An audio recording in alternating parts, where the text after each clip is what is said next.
The Bellum Batonianum was a military conflict fought in the Roman province of Illyricum, in which an alliance of the native peoples of Illyricum rebelled against the Romans. There were two regions in this Roman province, Dalmatia and Pannonia. The rebellion began among native peoples who were recruited as auxiliary troops for the Romans. They were led by Bato the Daesitiate. They were joined by the Bruci led by Bato the Brucan. Many other tribes in Illyria also joined the revolt. The Romans called this conflict Bellum Batonianum after these two leaders who had the same name. Velleius Paterculus called it the Pannonian and Dalmatian War because it involved both regions of Illyricum. In English it has been called the Great Illyrian Revolt, Pannonian and Dalmatian Uprising, and Baton Uprising. Quote, "This four-year war, which lasted from 06 AD to 09 AD, saw a large deployment of Roman forces in the province, with whole armies operating across the Western Balkans and fighting on more than one front. In 08 AD the Bruci of the Sava Valley surrendered, but it took another winter blockade and a season of fighting before the surrender in Dalmatia came in 09 AD. The Roman historian Suetonius described this war as the most difficult conflict faced by Rome since the Punic Wars 2 centuries earlier. Background: Illyricum saw some fighting during the Great Roman Civil War between Julius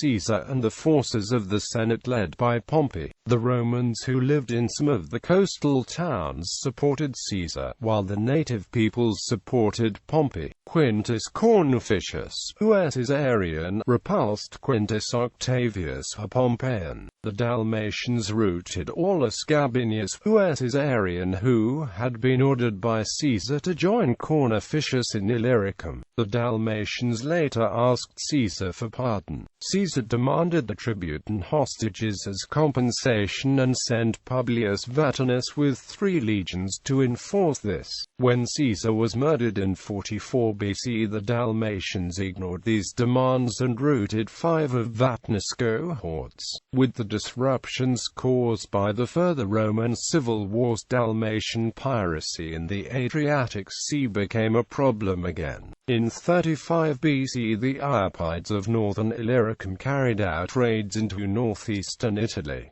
They attacked Aquileia and plundered Tergestus. In 3533 BC, Octavian undertook military campaigns in the region.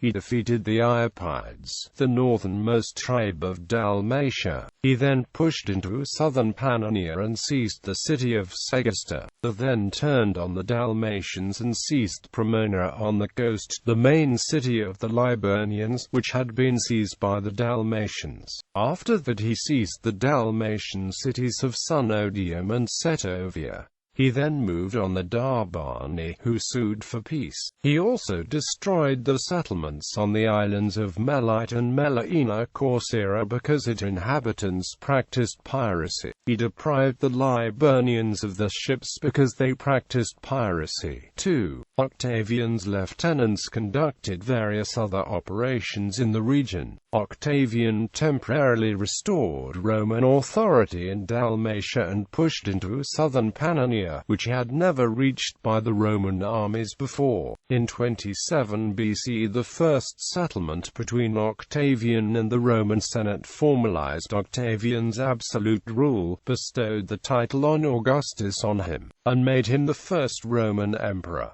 It also made arrangements about the provinces of the empire. Most provinces remained senatorial provinces, whose governors were chosen by the Senate from among the senators, and the frontier provinces became imperial provinces, whose governors were appointed by Augustus. The province of Illyricum was constituted and, despite being a frontier province, it was designated as a senatorial province. It included both Dalmatia and a newly conquered territory in southern Pannonia. From 14 BC to 10 BC there was a series of rebellions in southern Pannonia and northern Dalmatia which Roman writers referred to as Bellum Batonianum. We have very little information about these events. Most of it comes from brief accounts by Cassius Dio and a few references by other authors. We are not told what the causes were either. The Roman sources had little interest in events in Illyria from the campaigns of Augustus in 3533 BC to 16 BC. Cassius Dio read that in that year the governor of Illyria for 1716 BC, Publius Silius Nerva, went to fight in the Italian Alps because there were no troops there. Some Pannonians and Noricans entered Istria and pillaged it. Silius Nerva quickly brought the situation under control. At the same time there was a small rebellion in Dalmatia. The Daesitiate together with the Scorduci attacked the Roman province of Macedonia. A civil war broke out in Thrace. In 15 BC the Romans conquered the Scorduci and annexed Noricum and conducted other operations in other parts of the Alps against the Rheti and Vindelici. In later 13 BC Augustus gave Marcus Vipsanius Agrippa, his most important ally, the supreme command in Illyricum. He found a negotiated solution. However, he died suddenly and the treaty was ignored. The command was given to Tiberius, who defeated the Illyrians. The beginning of Roman military operations in Illyricum might have started by Marcus Vinicius, the governor, for 1413 BC. The Pannonian War led to Illyricum being transferred from being a senatorial to being an imperial province. The war, indigenous alliance and Roman forces. The revolt of 69 AD was the only occasion where the different peoples in the province of Illyricum entered in a grand coalition against the Romans. The main tribes which contributed to the alliance were the Daesitiate, Bruci, Dalmatii and Daesitiates, Pannonians, Piracy, Liburnians and Iopides. The Dalmatians were led by Bato the Daesitiate, while the Bruci were led by Bato the Brutian, their army commander, and Pinnus, their king. Our sources of information are Cassius Dio and Velleius Paterculus. The latter participated in the war, but gave limited information. Suetonius gave this description of this war: the most serious of all foreign wars since those with Carthage, which carried on for 3 years with 15 legions and a corresponding force of auxiliaries, amid great difficulties of every kind and the utmost scarcity of supplies.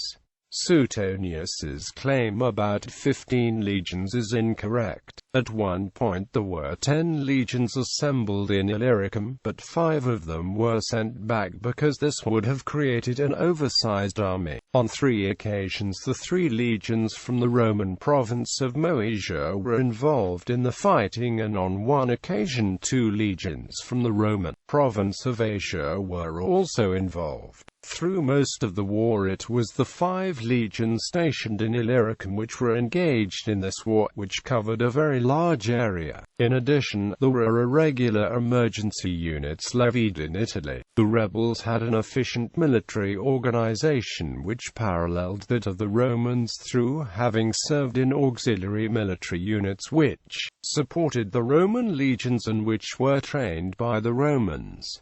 However, they did not have a regular army. There were only 3 major battles in the area of Sirmium, in nearby northern Moesia, and a number of minor battles in Dalmatia. Much of the Roman war effort involved counter-insurgency operations.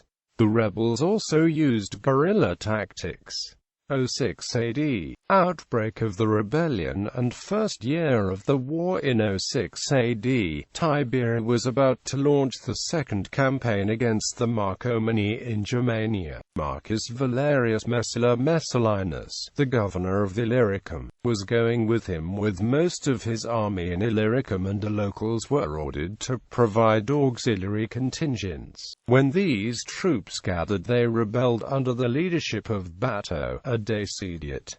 They defeated a Roman force which was sent against them. Although this war is sometimes described as having been fought by the Daesitiate and the Bruci, Cassius Dio described the forces led by Bato the Daesitiate as Dalmatian. This indicates that his men were not exclusively Daesitiae, but included men from various tribes in Dalmatia. According to Velleius Paterculus, the population of the tribes which rebelled was more than 800,000. They had 200,000 infantry and 9,000 cavalry. We do not know how trustworthy this information is. Ancient historians tended to exaggerate figures. Velleius Paterculus also read that the rebels knew the Roman military tactics and spoke Latin.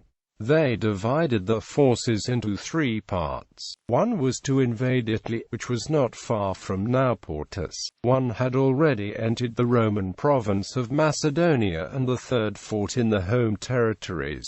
They executed the plan swiftly. They massacred Roman civilians and a sizable veteran contingent who were helpless in this remote area. They seized Macedonia and pillaged everywhere. This created panic in Rome, and even Augusta was fearful. Levies were held all over Italy. The veterans were recalled. Rich families were ordered to supply freedmen compulsorily in proportion to their income. This had not been done since the aftermath of the Battle of Cannae 2 centuries earlier. Augustus warned that the rebels could reach Rome in 10 days if drastic action was not taken. He assigned the command of the war to Tiberius.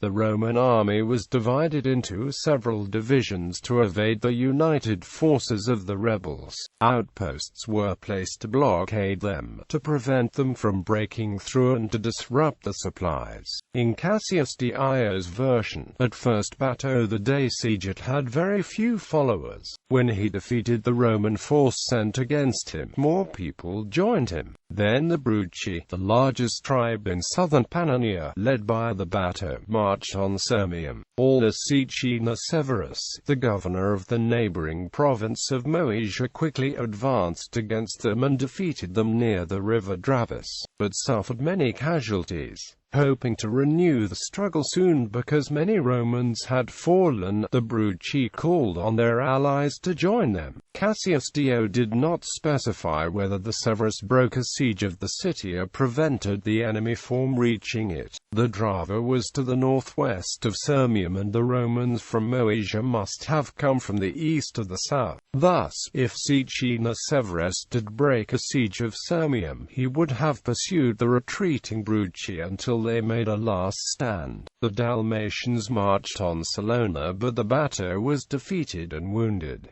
He sent other men forward who ravaged the coast down to Apollonia. They were defeated in a battle, but they won another one. Tiberius came from Germania fearing an invasion of Italy and sent Valerius Messallinus ahead.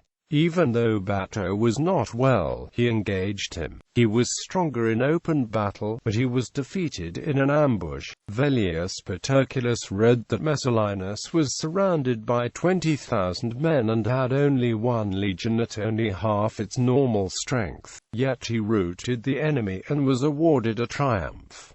Presumably Valerius Messallinus was sent to defend Salona. According to Cassius Dio, Bato the Daesitiate went east to the other Bato and made an alliance with him. This contrasts with the picture given by Velleius Paterculus, in which the rebellion seemed to have a plan and the Dalmatians and the Bruci seemed to have acted in concert from the beginning. In Cassius Dio's account, the two Batos occupied Mount Alma. Here they were defeated by the Thracian cavalry of Rhoemetulces, which had been sent ahead against them by Caecina Severus, the governor of Moesia. They then fought hard against Severus, who later went back to Moesia because the Dacians and Sarmatians had crossed the Danube and were ravaging it. Tiberius and Valerius Messallinus were hanging around in Siscia. The Dalmatians overran the territory of the Roman allies allies and drew many more tribes into the revolt. Tiberius marched on them, but they avoided pitched battles and kept moving around, causing great devastation. In the winter the rebels invaded Macedonia again. Cassius Dio read that they did so again even though he had not mentioned a previous invasion of Macedonia. We know about this through the writing of Velleius Paterculus. They were defeated by Rhoemetalces and his brother Reciparus. Cassius Dio did not mention any action by the Romans there. Therefore, we do not know how the Roman governor of this province dealt with this situation. We do not know how the previous invasion was dealt with either. It might have involved raids, rather than an occupation.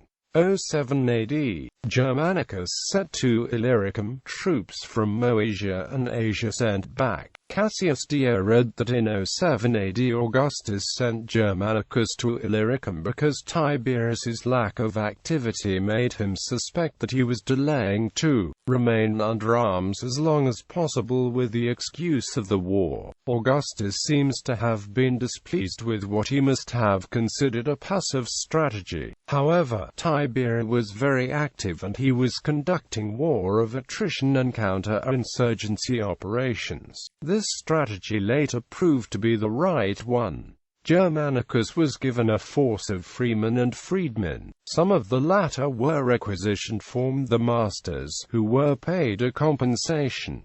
In Rome there was a shortage of grain. Velleius Paterculus read that the rebel forces in Pannonia who faced Tiberius were not happy with the size of the forces. They were worn down and brought to the verge of famine, could not withstand his offensives and avoided pitched battles. They went to the Claudian mountains and took a defensive position in the fortifications. In Velleius Paterculus's version, the second rebel force confronted the legions which Caecina Severus and Marcus Plautius Silvanus were bringing to Illyricum. They surrounded the 5 legions, their auxiliary troops and the Thracian cavalry and almost inflicted a fatal defeat. The Thracian cavalry was routed and the allied cavalry fled. The legions suffered casualties, but they then rallied and won the day. In Cassius Dio version, instead, the 2 Batos went to wait for the arrival of Caecina Severus. He did not mention Plautius Silvanus. They attacked him unexpectedly when he was encamped near the Volcaean marshes.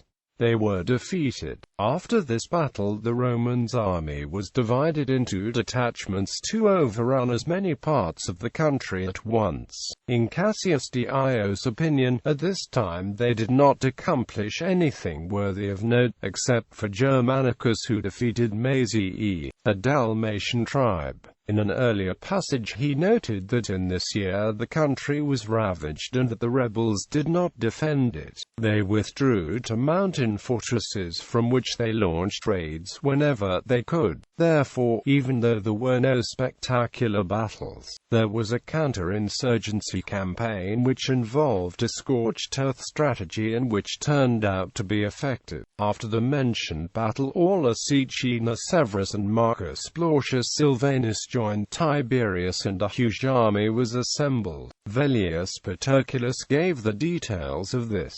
They brought 5 legions. Tiberius had 5 legions. The legions were not at full strength as Velleius Paterculus mentioned that there were 70 cohorts. 10 legions at full complement would have had 100 cohorts.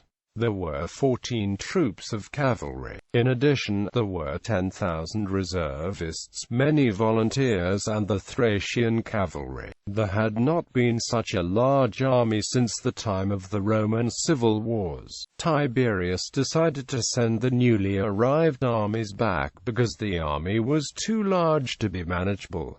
He escorted them with his troops. He then returned to Siscia at the beginning of a very hard winter. 08 AD, end of the rebellion in Pannonia. In 08 BC the Dalmatians and the Pannonians wanted to sue for peace due to famine and disease, but they were prevented from doing so by the rebels, who had no hope of being spared by the Romans and continued to resist. Tiberius had pursued a policy of scorched earth to starve the Pannonians. Cassius Dio also noted that there were grain shortages in Rome the previous year and that later in this year the famine abated. We do not know how widespread this was and whether it touched other Mediterranean areas, including Dalmatia and Pannonia, and thus was a contributory factor. According to Cassius Dio, Bato the Daesitiate overthrew Pinus, the king of the Bruci. He became suspicious of his subject tribes and demanded hostages from the Pannonian garrisons. Bato the Daesitiate defeated him in battle and pinned him in a stronghold. He was handed over to Bato the Daesitiate and he was executed. After this many Pannonians rose in revolt. Marcus Plautius Silvanus conducted a campaign against them, conquered the Bruci and won over other tribes without a battle. Bato the Daesitiate withdrew from Pannonia, occupied the passes leading to Dalmatia and ravaged Dalmatia. In Pannonia there was some brigandage. Velleius Paterculus wrote that the harsh winter brought rewards because in the following summer all of Pannonia sought peace. Therefore, a bad winter probably also played a part. The Pannonians laid down their arms at the river Bathianus. Bato was made a prisoner and Pinus gave himself up. 09 AD End of the rebellion in Dalmatia. In 09 BC the war was restricted to Dalmatia. Velleius Paterculus read that Augustus gave the chief command of all the forces to Marcus Aemilius Lepidus. In the summer Lepidus made his way to Tiberias through areas which had not been affected by the war. He was attacked by the locals who had not been weakened by fighting. Lepidus defeated them, ravaged the fields, and burnt houses. He succeeded in reaching Tiberias. This campaign ended the war. Two Dalmatian tribes, the Piracy and Daesitiate, who were almost unconquerable because of the mountain strongholds, the narrow passes in which they lived and the fighting spirit, were almost exterminated. Cassius Dio, instead, wrote that Tiberius returned to Rome. Germanicus captured Splanum. He was unable to take it by storm because it was well fortified. When a parapet of the wall fell, the inhabitants panicked, abandoned that part of the wall and fled to the citadel.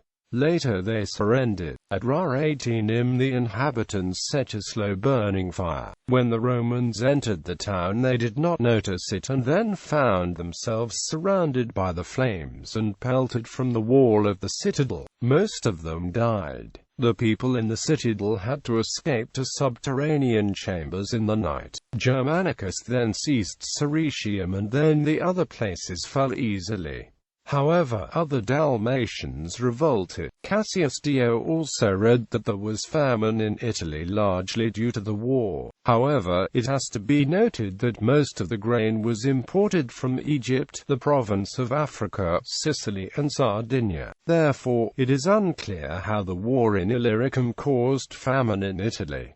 Augustus sent Tiberius back to Dalmatia. Tiberius divided the army into 3 divisions to avoid a mutiny. He put Marcus Plautius Silvanus and Marcus Aemilius Lepidus in charge of 2 of them and led the 3rd against Bato, taking Germanica with him. The other 2 divisions easily defeated their enemies. Tiberius chased the fugitive Bato around the country. He finally besieged him at Adriatic, near Salona. This was on a rock and was surrounded by steep ravines. Tiberius held on until Bato was reduced to seek terms. However, Bato could not persuade his comrades to accept a truce. Tiberius advanced against the fortress. He kept part of his force in reserve and sent the rest forward in a square formation. The rugged terrain stretched the advancing troops. On seeing this, the Dalmatians lined up outside the wall at the top of the slope and hurled stones at them. This separated the Romans further. Tiberius prevented his men from retreating by continuously sending reinforcements. He sent a detachment to a point where the place could be ascended via a long route. It was taken. The enemy could not enter the fortress and fled. They were found hiding in the forest and were killed. Tiberius negotiated the term of capitulation. Germanicus turned on those who were still resisting. Many deserters were preventing them from making terms. He reached Arduba. It was strongly fortified and a river flowed around its base. There was a row between the deserters and the inhabitants who wanted peace. A fight broke out. The women helped the deserters because, contrary to the men, they did not want to suffer servitude. The deserters were defeated and surrendered. The women took their children and threw themselves into the flames of the river below. Cassius Dio did not specify what caused the fire. The nearby towns surrendered voluntarily. Germanicus rejoined Tiberius and sent Postumius to subdue the other districts. Bato promised to surrender if he and his followers would be pardoned. Tiberius agreed and then asked him why his people had rebelled. According to Cassius Dio, he replied, "You Romans are to blame for this, for you send as guardians of your flocks, not dogs or shepherds, but wolves." We do not know if Bato actually said that because ancient historians used to make speeches aftermath. The Romans, aside from committing atrocities during the war, split up Illyrian tribes into different groups from the ones they had previously composed. The administrative civitates of the Osiriates, Olapiani and Varchani, were probably created from the Bruci. Other members of tribes were probably sold as slaves, or deported to different locations, such as the Izali.